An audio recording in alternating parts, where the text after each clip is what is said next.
services. Certainly a major topic. It's a huge issue. The health services take up more than 50% of our provincial budget, and there are many separate issues within health services, but I know one thing that concerns many people here is doctor shortages. What, you have something to say about that? Well, I have to say, I'm thinking of a gentleman that I met recently and talked with, who is an orphan patient. This is someone who's lived here for many, many years, and he's had 14 family physicians in the last 20 years. And now he's looking for number 15 and not having any success. Yeah. So certainly you can't talk about healthcare without talking about family physicians. They are at the moment the gatekeepers to all health services, and that is changing. The model is changing. We now have nurse practitioners in Pubnico and in the Clare area and down on Briar Island. I think we need to become more innovative in how we allow our patient population to access health services. The pharmacists are being given more responsibilities through the new Pharmacy Act, and we increasingly have to look at delivering health services in a more effective way.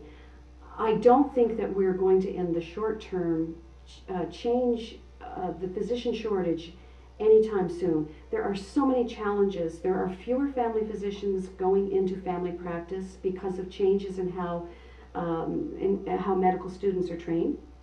And so there are fewer family physicians. There's more demand for their services in other areas. They find it challenging because this is an isolated area in terms of their family. If they come here with family, often their spouse is not able to find a professional position.